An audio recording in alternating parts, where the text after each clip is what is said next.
জখৰিয়াই দৰ্শনত দেখা জলফাই গছ দুডালে কি বুজাইছিল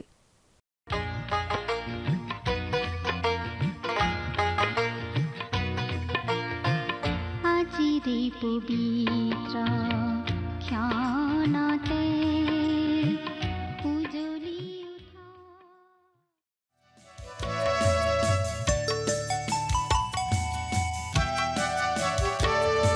তোমাৰ কাষলে আহিছো পিতা আজি মোক জিৰণি দিয়া তোমাৰ কৰোণা মাগিছো পিতা তুমি মোক কাবতি লোৱা তোমাৰ কাষলে আহিছো পিতা আজি মোক জিৰণি দিয়া তোমাৰ কৰোণা মাগিছো পিতা তুমি মোক কাবতি লোৱা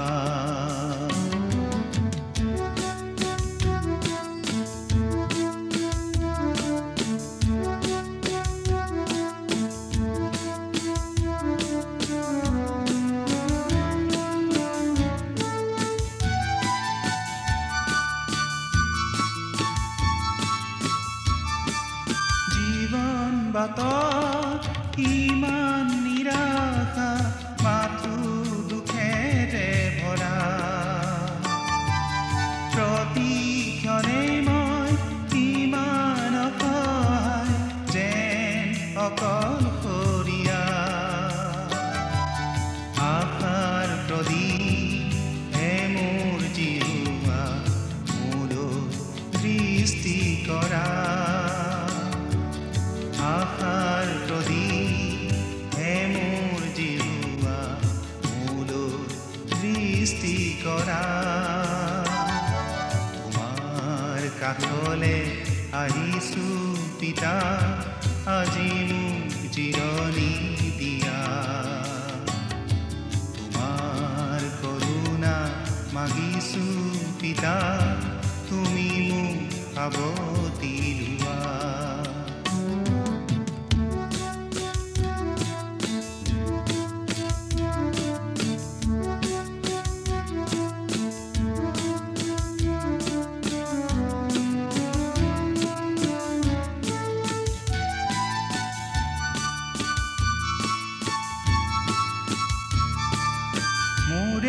জীবন আজি সপিলো যিছু তোমাৰে কাষ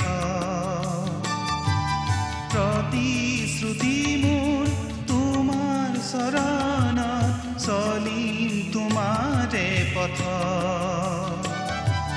মাথো আজি তোমাৰ প্ৰেমেৰে জীৱন পূৰ্ণ কৰা মাথো আজি তোমাৰ প্ৰেমেৰে জীৱন পূৰ্ণ কৰা তোমাৰ কাষলে আহিছো পিতা আজি মোক জিৰণি দিয়া তোমাৰ কৰোণা মাগিছো পিতা তুমি মোক সাৱতি লোৱা তোমাৰ কাষলে আহিছো পিতা আজি মোক জিৰণি দিয়া তোমাৰ কৰোণা মাগিছো পিতা তুমি মোক সাৱতি লোৱা নমস্কাৰ আমাৰ ভক্তিবচন অনুষ্ঠানলৈ আপোনাক স্বাগতম জনাইছো খ্ৰীষ্টীয় বিশ্বাসী লোকসকলৰ বাবে বিশেষভাৱে প্ৰস্তুত কৰা এই ভক্তিবচন অনুষ্ঠানটো হৈছে বাইবেল অধ্যয়নৰ ধাৰাবাহিক অসমীয়া অনুষ্ঠান মাজে মাজে পুৰণি নিয়মৰ পৰা আৰু মাজে মাজে নতুন নিয়মৰ পৰা একোখন পুস্তক অধ্যয়নৰ বাবে লৈ বাইবেলৰ গোটেই ৬৬খন পুস্তকৰে ইয়াত অধ্যয়ন কৰা হ'ব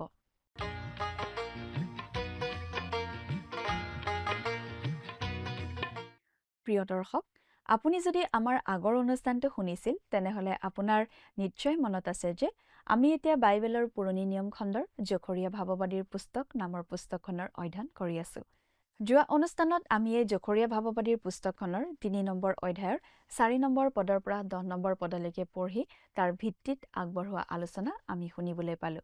আজিৰ অনুষ্ঠানত আমি এই জখৰীয়া ভাৱবাদীৰ পুস্তকৰ ৪ নম্বৰ অধ্যায়ৰ ১ নম্বৰ পদৰ পৰা ৫ নম্বৰ পদলৈকে পঢ়ি তাৰ ভিত্তিত আগবঢ়োৱা আলোচনা শুনিবলৈ পাম। জখৰীয়াৰ দৰ্শনত যীশুচোৱাৰ পৰা সেই লেতেৰা কাপোৰবোৰ আঁতৰাই পেলাবলৈ কোৱা হৈছিল আৰু তেওঁক নতুন পৰিষ্কাৰ কাপোৰ পিন্ধোৱা হ'ব বুলি কোৱা হৈছিল। ঈশ্বৰৰ আগত থিয় হ'বলৈ হ'লে পাপক প্ৰতিনিধিত্ব কৰা লেতেৰা কাপোৰবোৰ আঁতৰাই পেলাব লাগিব আৰু খ্ৰীষ্টৰ ধাৰ্মিকতাৰ প্ৰতীকস্বৰূপ পৰিষ্কাৰ কাপোৰ পিন্ধিব লাগিব। জখৰীয়াই দৰ্শনত দেখা পোখা বা ডালটি প্ৰভু যীশু খ্ৰীষ্টৰ ছবি। পোখা হৈছে মচীহৰ চিনাকি ব্যক্তিত্ব। মহাপুৰোহিত যীশুচোৱা আৰু লগৰ পুৰোহিতসকলৰ প্ৰতি ঈশ্বৰৰ বাৰ্তাটো এয়ে আছিল যে সেই পুৰোহিতালি চলি থাকিব। যীশুচোৱা আগন্তুক মচীহৰ এটা আৰ্হি, যিজনাই প্ৰকৃত মহাপুৰোহিত হিচাপে ঈশ্বৰৰ পৰিচৰ্যা নিখুঁতভাৱে কৰিব, যিজনাই পুৰোহিতৰ পদটোক অভূতপূৰ্ব মহিমালৈ নিব।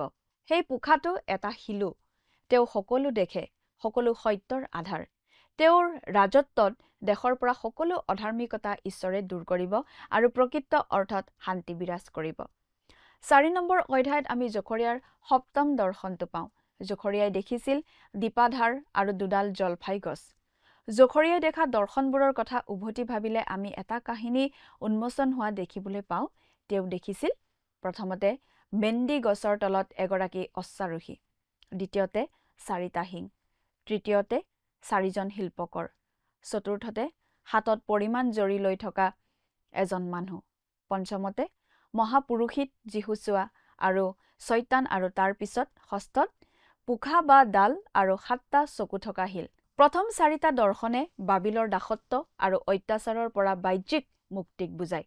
লগতে সমগ্ৰ বিশ্বতে সিঁচৰতি হোৱা ইছৰাইলক ভৱিষ্যতে প্ৰভু যীশুৱে দেশলৈ ঘূৰাই আনিব বুলিও বুজায়। পঞ্চম আৰু ষষ্ঠ দৰ্শনে আভ্যন্তৰীণ পৰিত্ৰাণক বুজায়। লেতেৰা কাপোৰ পিন্ধা মহাপুৰোহিত যীশুচোৱাক ঈশ্বৰে পৰিষ্কাৰ কাপোৰ পিন্ধোৱাটোৱে এই আন্তৰিক পৰিত্ৰাণ বুজায়। এতিয়া আমি 7ম দৰ্শনটোৰ বিষয়ে পাম। প্ৰিয় দৰ্শক, কথাবোৰ অধিক বহলাই চাবলৈ আহকচোন। এতিয়া আমি মূল আলোচনাটোৰ মাজলৈ আগবাঢ়ি যাওঁ। আমাৰ মহান ত্ৰাণকৰ্তা প্ৰভু যীশুখ্ৰীষ্টৰ নামত নমস্কাৰ। প্ৰিয় শ্ৰোতা, আমি আজি কিছুদিন ধৰি বাইবেলৰ পুৰণি নিয়ম খণ্ডৰ জখৰীয়া ভাৱবাদীৰ পুস্তক নামৰ পুস্তকখন অধ্যয়ন কৰি আছোঁ, নহয় জানো? আমি যোৱা অনুষ্ঠানত এই জখৰীয়া পুস্তকৰ 3 নম্বৰ অধ্যায়ৰ শেষৰটো পদলৈকে পঢ়ি আমাৰ আলোচনা আগবঢ়ালোঁ। ইতিমধ্যে আমি যিখিনি কথা পঢ়িলোঁ তাত জখৰীয়া ভাৱবাদীয়ে দেখা 6টা দৰ্শনৰ কথা পালোঁ। সেই দৰ্শনকেইটাৰ যোগেদি ঈশ্বৰে জখৰীয়াক ভৱিষ্যতৰ বিষয়ে কিছুমান গুৰুত্বপূৰ্ণ কথা জনাই দিছিল। ইতিমধ্যে আলোচনা কৰি অহা দৰ্শনকেইটাৰ মাজেদি আমি বহুতো কথা বুজি পালোঁ। জখৰীয়াই প্ৰথমতে দেখিছিল মেণ্ডি গছবোৰৰ মাজত থিয় হৈ থকা ৰঙা ঘোঁৰাত উঠি থকা এজন ব্যক্তি, দ্বিতীয়তে 4টা শিং, তৃতীয়তে 4জন শিল্পকৰ বা কাঠমিস্ত্ৰী, চতুৰ্থতে হাতত পৰিমাণ জৰী লৈ থকা এজন পুৰুষ, পঞ্চমতে যীশুচোৱা আৰু ছয়তান, আৰু ষষ্ঠতে এটি গজালি আৰু 7টা চকু থকা এটি শিল। প্ৰথম 4টা দৰ্শনে বুজায় ইছৰাইল জাতিয়ে বাবিল দেশৰ বন্দিত্ব আৰু দমনৰ পৰা বাহ্যিকভাৱে উদ্ধাৰ বা ৰক্ষা পোৱাৰ কথা। দৰ্শনকেইটাত শেষকালৰ বিষয়েও আমি পাওঁ। যেতিয়া ইছৰাইলীয় লোকবিলাক পৃথিৱীৰ চাৰিওফালে সিঁচৰতি হৈ থাকিব, আৰু আজি তেনেকৈ আছে, কিন্তু প্ৰভু যীশু এই পৃথিৱীলৈ আকৌ আহিলে তেওঁলোকক নিজৰ দেশত আনি গোট খুৱাবহি। পঞ্চম আৰু ষষ্ঠ দৰ্শন দুটাত আন্তৰিক আৰু আধ্যাত্মিক পৰিত্ৰাণৰ ছবি আমি পাওঁ। মলিন কাপোৰ পিন্ধি থকা প্ৰধান পুৰোহিত যীশুচোৱাক ঈশ্বৰে পৰিষ্কাৰ কাপোৰ পিন্ধোৱা কাৰ্যটোৰ পৰা আমি বুজি পাওঁ যে ঈশ্বৰে ইছৰাইলীয়া লোকসকলক বিশেষ উদ্দেশ্যেৰে সেই দেশত সংস্থাপিত কৰিব। কিন্তু তেওঁলোকে পাপত থকা অৱস্থাত ঈশ্বৰৰ সেৱা কৰিব নোৱাৰে। তেওঁলোক শুচি হ'ব লাগিব, কিন্তু তেওঁলোকে নিজে নিজক শুচি কৰিব নোৱাৰে। তেওঁলোকৰ ধৰ্মীয় ৰীতি নীতিবোৰেও তেওঁলোকক সূচী কৰিব নোৱাৰে। সেই সূচীকৰণ কাৰ্যটো তেওঁলোকৰ বাহিৰৰ পৰা আহিব লাগিব। জিহুৱাই কৈছে, আহা আমি তৰ্ক বিতৰ্ক কৰোঁ হওক। তোমালোকৰ পাপবোৰ সিন্দুৰ বৰণীয়া হ'লেও হিমৰ দৰে বগা কৰা হ'ব, আৰু লাৰ নিচিনা ৰঙা হ'লেও ভেড়াৰ নোমৰ দৰে হৈ পৰিব। যিচয়া 1 অধ্যায় 18 পদ। আমি এইটো বুজিলোঁ যে ঈশ্বৰেই সেই ব্যৱস্থা কৰি দিব লাগিব। সূচী কৰা কামটো ঈশ্বৰেই কৰিব লাগিব, আৰু সেই কাম তেওঁ কৰিছেও। সকলো মানৱৰ বাবে সেই সুবিধা তেওঁ কৰি দিছে প্ৰভু যীশুৰ যোগেদি। বাইবেলত আমি এনেদৰে পাওঁ, নিঘুনি আৰু নিষ্কলংক মেৰ পোৱালী স্বৰূপ খ্ৰীষ্টৰ বহুমূল্য তেজৰ দ্বাৰাইহে মুক্ত হ'লা। 1 পিতৰ 1 অধ্যায় 19 পদ। এই সূচী কৰা কাৰ্যটোৱেই আচলতে আমাৰ পৰিত্ৰাণ। এই পৰিত্ৰাণ আমি আমাৰ নিজৰ সৎকৰ্ম বা ধাৰ্মিকতাৰে অৰ্জন কৰিব নোৱাৰোঁ, কিন্তু ঈশ্বৰে দিয়া বিশেষ অনুগ্ৰহতহে লাভ কৰোঁ। এই জখৰীয়া পুস্তকৰ 4 নম্বৰ অধ্যায়ত আমি জখৰীয়াই দেখা আন দৰ্শনৰ কথা পাওঁ। আমি ইতিমধ্যে পালোঁ যে প্ৰধান পুৰোহিত জিহুছোৱাক ঈশ্বৰে মলিন বস্ত্ৰ আঁতৰাই পৰিষ্কাৰ বস্ত্ৰ পিন্ধালে, মূৰত পাগুৰিও দিলে। গতিকে তেওঁ ঈশ্বৰৰ পৰিচৰ্যাৰ কাৰ্য কৰিব পৰা হ'ল বুলি আমাৰ ধাৰণা হ'ব পাৰে, কিন্তু এতিয়াও হোৱা নাই। এতিয়া আমি জখৰীয়াই দেখা সোণৰ দীপাধাৰৰ দৰ্শন পাওঁ, আৰু তাতেই আমি দেখিম জিহুছোৱাই প্ৰধান পুৰোহিত হিচাপে কেনেদৰে কাৰ্য কৰিব লাগিব তাৰ কথা। এতিয়া আমি 4 নম্বৰ অধ্যায়ৰ পৰা পাঠ কৰি যাম। জখৰীয়া 4 নম্বৰ অধ্যায় 1 পদটো পঢ়ি দিছোঁ। পাছে মোৰে সৈতে কথা হোৱা দূতজনে আকৌ আহি টোপনিৰ পৰা মানুহ জগোৱাৰ দৰে মোক জগালে। এই কথাটো আমি আগতেও কৈছোঁ আৰু এতিয়াও দোহাৰিব খুজিছোঁ যে এই দৰ্শনবোৰ দেখাৰ সময়ত জখৰীয়া ভাৱবাদী সাৰ পাই আছিল, টোপনি যোৱা নাছিল। তেওঁ কথাবোৰ সপোনত দেখা নাছিল। তেওঁ ইতিমধ্যেই 6টা চমকপ্ৰদ দৰ্শন দেখিলে। দৰ্শনবোৰ দেখি কিজানি তেওঁৰ মনত যথেষ্ট কষ্টও হৈছিল বা মানসিকভাৱে তেওঁ হয়তো ক্লান্ত হৈ পৰিছিল। গতিকে 6টা দৰ্শন দেখাৰ পাছত জখৰীয়াৰ নিশ্চয় ভাগৰতে টোপনি আহিব ধৰিছিল। গতিকে স্বৰ্গদূতে তেওঁক সজাগ কৰি দিলে, কাৰণ তেওঁ সপোনত নহয় দিঠকতহে সেই দৰ্শন পাইছিল।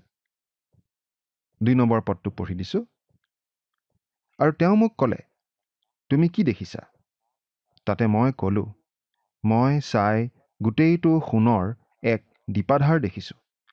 তাৰ মূৰত তাৰ এটি তেলাধাৰ, আৰু তাৰ ওপৰত তাৰ 7টা প্ৰদীপ আছে, আৰু তাৰ মূৰত থকা প্ৰত্যেক প্ৰদীপৰ নিমিত্তে 7ডাল নলা আছে। এই 7টা প্ৰদীপ জ্বলাব পৰা দীপাধাৰটো নিয়ম তম্বুৰ অতি পবিত্ৰ স্থানত আৰু পাছত মন্দিৰৰ অতি পবিত্ৰ স্থানত ৰখা হৈছিল। আৰু আজিকালি এই 7টা ভাগ থকা দীপাধাৰে ইছৰাইল জাতিক বুজায়। অৱশ্যে এই ইছৰাইল জাতিক বুজাবলৈ শাস্ত্ৰত আন প্ৰতীক কিছুমানো ব্যৱহাৰ কৰা হৈছে, যেনে জ্বলি থকা জোপোহা, দ্ৰাক্ষালতা, জিতগছ। কিন্তু ইয়াত ব্যৱহাৰ কৰা হৈছে মেনৰাহ অৰ্থাৎ দীপাধাৰ। ঈশ্বৰৰ তম্বুত আৰু পাছলৈ ঈশ্বৰৰ মন্দিৰত এই 7টা চাকি জ্বলাব পৰা দীপাধাৰটোৱেই আচলতে আটাইতকৈ চকুত লগা বস্তু আছিল। এইটো সম্পূৰ্ণ সোণেৰে নিৰ্মাণ কৰা হৈছিল। বেজালিল নামৰ সুদক্ষ শিল্পী এজনেই প্ৰথমতে এইটোৰ গঢ় দিছিল। মূল গাটোৰ পৰা দুয়োপিনে 3টাকৈ শাখা ওলাই অহা আকৃতিৰ আছিল সেই দীপাধাৰটো, আৰু প্ৰতিটো শাখা বা ডালৰ ওপৰত বাদাম ফুলৰ আকৃতিৰ একোটা বাতি গঢ়া হৈছিল, আৰু তাতে চাকি জ্বলোৱা হৈছিল। দীপাধাৰৰ দায়িত্বত আছিল প্ৰধান পুৰোহিত। তেওঁৱেই চাকিকেইটা জ্বলাই তাত তেল দিব লাগিছিল। চাকিৰ খলিতাবোৰ ঠিকমতে বঢ়াই দি চাকিকেইটা ভালদৰে জ্বলাই ৰখাৰ দায়িত্বও তেওঁৰেই আছিল। প্ৰকাশিত বাক্য পুস্তকত আমি আমাৰ মহাপুৰোহিত প্ৰভু যীশুখ্ৰীষ্টক দীপাধাৰৰ মাজত দেখা পাওঁ, আৰু সেই দীপাধাৰৰ দ্বাৰা আচলতে এছিয়া মাইনৰৰ 7টা মণ্ডলীক বুজোৱা হৈছে। তেওঁ সেই মণ্ডলীকেইটাক সাৱধান কৰি দিছিল যে যদিহে তেওঁলোকে মন পালটন নকৰে তেন্তে তেওঁলোকৰ দীপাধাৰ তেওঁ গুচাই পেলাব। আৰু ঠিক তেনেকুৱাই তেওঁ কৰিলে বুলি আমি ক'ব পাৰোঁ, কাৰণ আজি সেই 7টা মণ্ডলীৰ কোনো চিনেই নাই। যি ঠাইত সেই মণ্ডলীবোৰ আছিল এতিয়া আৰু নাই, একেবাৰে ভাঙি ছিঙি গৈ নিশ্চিন্ন হৈ গ'ল। প্ৰভু যীশুৱে তেওঁলোকৰ দীপাধাৰ আঁতৰাই পেলালে। আজিও বহু ঠাইৰ মণ্ডলীৰ অৱস্থা তেনেকুৱাই হ'ব ধৰিছে। ঈশ্বৰৰ বাক্যৰ পৰিচৰ্যা নকৰা বহুতো মণ্ডলী লাহে লাহে নোহোৱা হৈ যোৱা আমি দেখিছোঁ, শুনিছোঁ। জখৰিয়াই দেখা এই দৰ্শনটোত দীপাধাৰটোৱে ইছৰাইল জাতিক বুজাইছে। এই দীপাধাৰটোৱে ভৱিষ্যতে জগতত ঈশ্বৰৰ বাক্য বিলাব। ইছৰাইল জাতি ভৱিষ্যতে ঈশ্বৰৰ বাক্য বিলোৱা জাতি হ'ব। তাৰ মূৰত তাৰ এটি তেলাধাৰ। দীপাধাৰটো কেনেদৰে নিৰ্মাণ কৰিব লাগিব সেই বিষয়ে ঈশ্বৰে মোচিক যিদৰে নিৰ্দেশ দিছিল তাৰ লগত এইটো নতুন কথা যোগ দিয়া হ'ল। ইয়াত আমি এটা তেলাধাৰৰ কথা পাইছোঁ, আৰু এই তেলাধাৰটোত তেল মজুত থাকে, আৰু সেই তেল তলত থকা চাকিকেইটালৈ বৈ আহে যাতে চাকিকেইটা জ্বলি থাকে। অৰ্থাৎ এই দৰ্শনটোৰ গুৰুত্বপূৰ্ণ কথাটো হৈছে তেল। দীপাধাৰে প্ৰভু যীশুৰ কথা বুজায়, আৰু তেলেৰে সৈতে চাকিকেইটাই পবিত্ৰ আত্মাক বুজায়। দীপাধাৰৰ তেলতকৈ পবিত্ৰ আত্মাৰ অধিক অৰ্থবহ চিন আমি আৰু নাপাওঁ।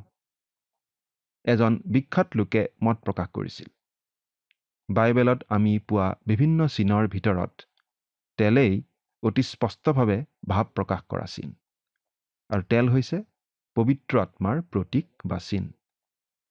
তেলে পবিত্ৰ আত্মাক বুজায়। কিন্তু সেই তেলেৰে জ্বলি থকা চাকিৰ পোহৰে আকৌ প্ৰভু যীশুখ্ৰীষ্টক বুজায়, কাৰণ তেওঁৱেই জগতৰ পোহৰ। দীপাধাৰটোৱে প্ৰভু যীশুখ্ৰীষ্টৰ এটা সম্পূৰ্ণ প্ৰতীক বুলি ক'ব পাৰি। দীপাধাৰটোৰ জোখ দিয়া হোৱা নাই, কাৰণ আমি প্ৰভু যীশুক জুখিব নোৱাৰোঁ, কাৰণ তেওঁ ঈশ্বৰ, সীমাহীন। প্ৰভু যীশু এই পৃথিৱী এৰি যোৱাৰ আগতে শিষ্যসকলৰ আগত পবিত্ৰ আত্মাৰ বিষয়ে কৈছিল।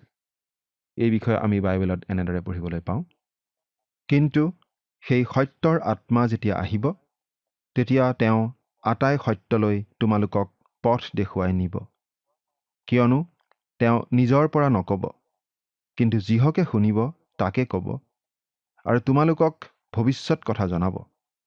তেওঁ মোক মহিমান্বিত কৰিব, কিয়নো মোৰ যি আছে তেওঁ তাৰ পৰা লৈ তোমালোকক জনাব।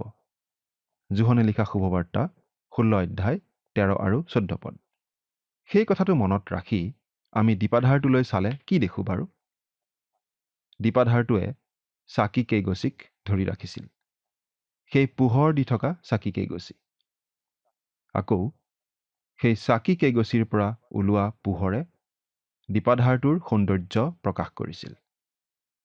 ঠিক একেদৰে পবিত্ৰ আত্মাই নিজৰ বিষয়ে নকয়, নিজৰ গৌৰৱ প্ৰকাশ নকৰে, কিন্তু পবিত্ৰ আত্মাই প্ৰভু যীশুখ্ৰীষ্টৰ গৌৰৱ, মহিমা, সৌন্দৰ্য প্ৰকাশ কৰে।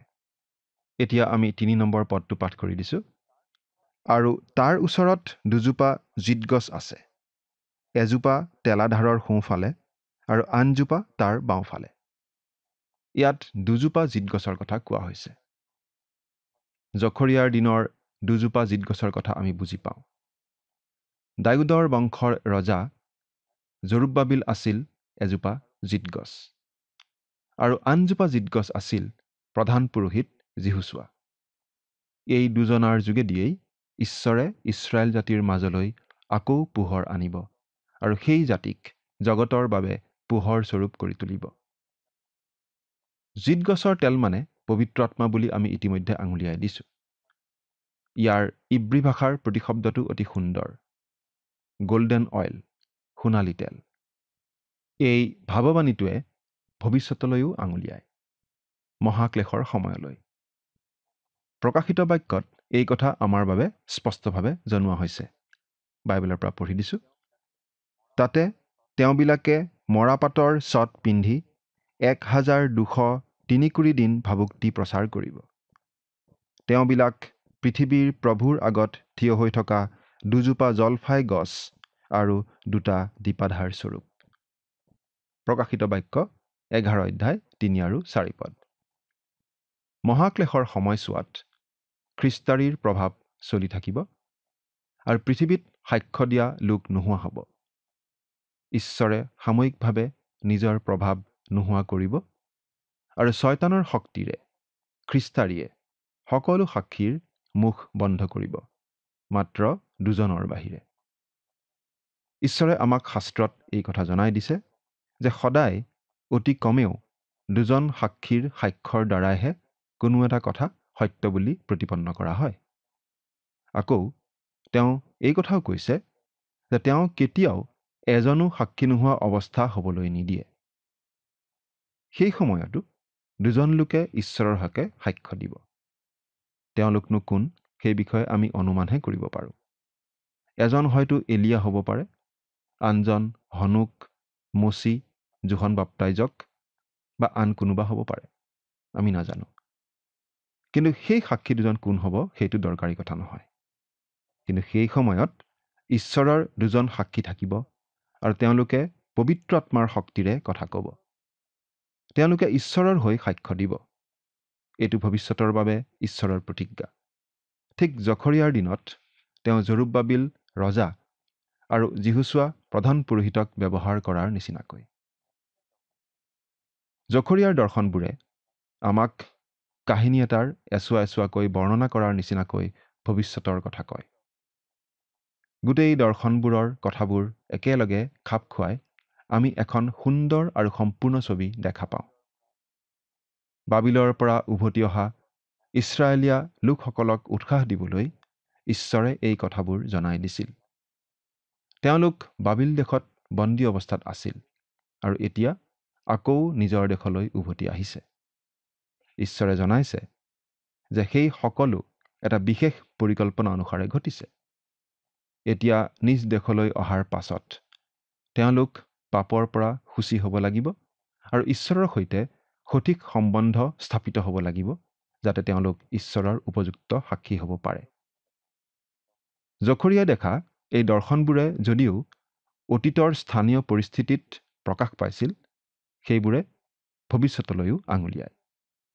সেইবোৰ সম্পূৰ্ণৰূপে ফলিয়াব এই পৃথিৱীত খ্ৰীষ্টৰ 1000 বছৰীয়া ন্যায় শাসনৰ সময়ত, যি সময়ত ঈশ্বৰে যিহুদী লোকসকলক তেওঁলোকৰ দেশত সম্পূৰ্ণকৈ স্থাপিত কৰিব। তেতিয়া ঈশ্বৰে তেওঁলোকক সূচী কৰিব। জখৰিয়াৰ 13 নম্বৰ অধ্যায়ত আমি পাম যে এটা ফোঁৱাৰা সৃষ্টি কৰা হ'ব ডায়ুদৰ সতি সন্ততি আৰু জেৰুচালেমৰ লোকসকলক সূচী কৰিবলৈ। সূচী হোৱাৰ পাছত তেওঁলোক জগতৰ বাবে পোহৰ স্বৰূপ হ'ব, যি কামৰ বাবে ঈশ্বৰে তেওঁলোকক বাছি লৈছিল।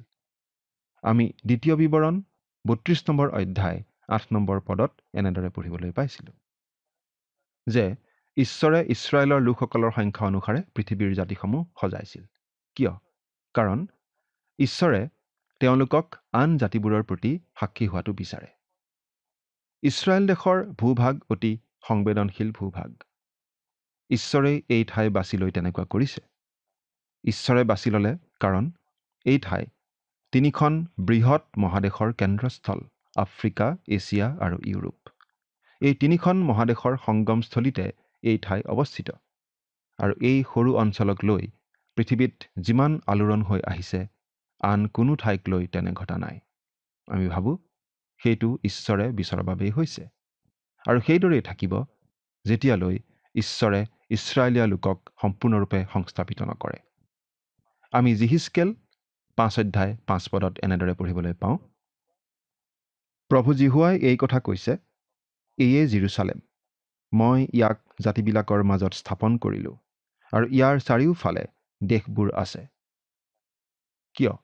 যাতে সেই ঠাই, সেই জাতি আন সকলোৰে বাবে সাক্ষ্যস্বৰূপ হ'ব পাৰে। দীপাধাৰটোৱে ইছৰাইল জাতিক বিশেষভাৱে বুজায়, কাৰণ তেওঁলোক জগতৰ আগত ঈশ্বৰৰ হকে সাক্ষ্য দিয়া জাতি হ'ব লাগিব। এই কাম কৰাৰ ক্ষেত্ৰত কিন্তু ইছৰাইলীয়া লোকসকল বিফল হৈছিল। কিন্তু আজি খ্ৰীষ্টীয় মণ্ডলীও এই ক্ষেত্ৰত বিফল হৈছে। প্ৰভু যীশুৱে শিষ্যসকলক পৃথিৱীৰ চুকে কোণে তেওঁৰ শুভবাৰ্তা বিলাই দিবলৈ কৈছিল, কিন্তু আজিও পৃথিৱীৰ অনেক ঠাইত খ্ৰীষ্টৰ শুভবাৰ্তা বিলোৱা লোক নাই। কিন্তু এনেদৰে বেছিদিন নাথাকিব, কাৰণ শেষকালত ইছৰাইলীয়া লোকে পৃথিৱীৰ চুকে কোণে সাক্ষ্য দিব আৰু জেৰুচালেমৰ পৰা ঈশ্বৰৰ বাক্য বিয়পি যাব। এই বিষয়ে অতি স্পষ্টভাৱে ঈশ্বৰে জনাই দিছে যিচয়া ভাৱবাদীৰ যোগেদিও। পঢ়ি দিছোঁ।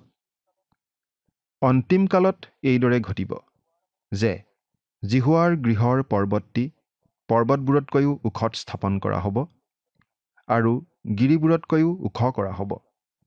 তাতে সকলো জাতি সোঁত বোৱাৰ দৰে তালৈ বৈ যাব।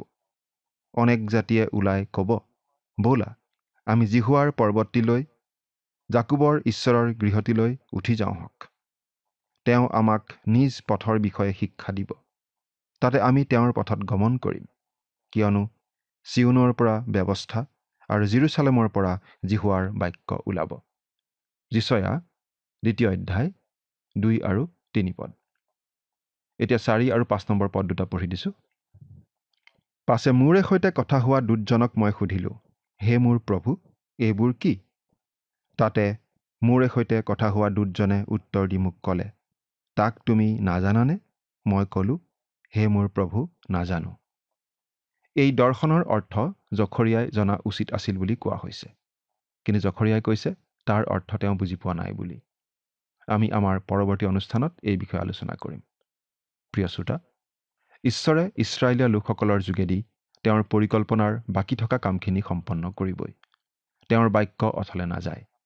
সেইবাবেই আমি প্ৰভু যীশুত ভৰসা কৰি পৰিত্ৰাণ পোৱা বুলি নিশ্চিত হ'ব পাৰোঁ, কাৰণ ঈশ্বৰৰ বাক্য অথলে নাযায়।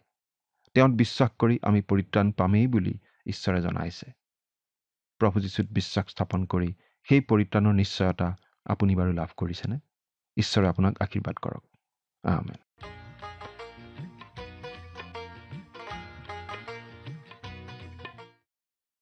দৰ্শনত জখৰিয়াই দেখিছিল এটা সোণৰ দীপাধাৰ আৰু তাৰ দুফালে দুডাল জলফাই গছ। জখৰিয়াৰ দিনৰ সেই জলফাই গছ দুডাল চিনাক্ত কৰা হৈছিল। এডালে বুজাইছিল দায়ুদৰ বংশৰ জৰুব্বাবিল আৰু আনডালে বুজাইছিল মহাপুৰোহিত যিহোচুৱাক। তেওঁলোকেই হ'ব ঈশ্বৰে ইছৰাইল জাতিলৈ পোহৰ ঘূৰাই আনিবলৈ আৰু জাতিটোক জগতৰ বাবে পোহৰ কৰিবলৈ ব্যৱহাৰ কৰিবলগীয়া দুটা সঁজুলি। যদিও এই দৰ্শনটো সেই সময়ত ফলিয়াইছিল, ই ভৱিষ্যতলৈও আঙুলিয়ায়। ভৱিষ্যতে ইছৰাইল জাতিটোক পৃথিৱীৰ চাৰিওফালৰ পৰা গোটাই আনি তেওঁলোকৰ দেশত প্ৰতিষ্ঠা কৰা হ'ব প্ৰভু যীশুৰ 1000 বছৰীয়া শাসনকালত। দৰ্শনটো জখৰিয়াই বুজি পোৱা নাছিল আৰু সেইবোৰৰ অৰ্থনো কি জানিব বিচাৰিছিল। প্ৰিয় দৰ্শক, আজিলৈ আমাৰ অনুষ্ঠানটো ইমানতে সামৰণি মাৰিব খুজিছোঁ। পৰৱৰ্তী অনুষ্ঠানত আপোনালোকক পুনৰ লগ পোৱাৰ আশা ৰাখিছোঁ। সামৰণি মৰাৰ আগতে আহকচোন আমি খন্তেক প্ৰাৰ্থনাত মূৰ দুৱাওঁ। স্বৰ্গত থকা অতি মৰমীয়াল দয়ালু পিতৃ ঈশ্বৰ, প্ৰভু তোমাক ধন্যবাদ দিওঁ সুন্দৰ সময়ৰ বাবে। দয়ালু মৰমীয়াল পিতৃ ঈশ্বৰ, এই সময়তে প্ৰাৰ্থনা কৰিছোঁ প্ৰতিজন দৰ্শকসকলৰ বাবে। প্ৰভু, হয়তো তেওঁলোকে বিভিন্ন সমস্যাত প্ৰভু থাকিব পাৰে, কিন্তু প্ৰভু তেওঁলোকৰ এই সমস্যাৰ মাজতো যাতে তোমাক যাতে পাহৰি নাযায়, কিন্তু তোমাৰ চৰণত সেই সকলো সমস্যাৰ সমাধান যে বিচাৰি পায় তাক যাতে তেওঁলোকে জানিব পাৰিব, বুজিব পাৰিব আৰু সেইমতে প্ৰভু তোমাক সোধাই বিশ্বাসত যাতে দৃঢ় হৈ প্ৰভু তোমাৰ নামেৰে আগবাঢ়ি যাবলৈ পাৰিব, তেনে আশীৰ্বাদ প্ৰভু তুমি দান কৰিবা। এই সকলো যাচনা মহান ত্ৰাণকৰ্তা প্ৰভু যীশুখ্ৰীষ্টৰ নামত অৰ্পণ কৰিছোঁ। আমেন। প্ৰিয় দৰ্শক, যোৱা অনুষ্ঠানৰ প্ৰশ্নটোৰ শুদ্ধ উত্তৰটো হৈছে অপশ্যন এ, পুৰোহিতৰ পাগুৰিত। জখৰিয়াই দৰ্শনত দেখা 7টা দীপাধাৰে কি বুজায়? অপশ্যন এ, মণ্ডলী। অপশ্যন বি, ইছৰাইল জাতি। অপশ্যন চি, পুৰোহিত। অপশ্যন ডি, স্বৰ্গদূত। প্ৰিয় দৰ্শক, আজিৰ প্ৰশ্নৰ সঠিক উত্তৰটো আজি সন্ধিয়া 6 বজাৰ আগেয়ে আপোনাৰ নাম আৰু সম্পূৰ্ণ ঠিকনাৰে সৈতে আমালৈ 7429840242 নম্বৰত SMS নাইবা হোৱাটছআপ যোগে প্ৰেৰণ কৰক। প্ৰিয় দৰ্শক, আপুনি যদি আমাৰ এই অনুষ্ঠানৰ যোগেদি আশীৰ্বাদপ্ৰাপ্ত হৈছে আৰু আমাৰ লগত কথা পাতিবলৈ বিচাৰিছে বা আপোনাক প্ৰাৰ্থনাৰ সহায়ো পৰামৰ্শ লাগে, তেন্তে আমালৈ 7429840242 এই নম্বৰত পোনপটীয়াকৈ ফোন কৰিব পাৰিব। ধন্যবাদ।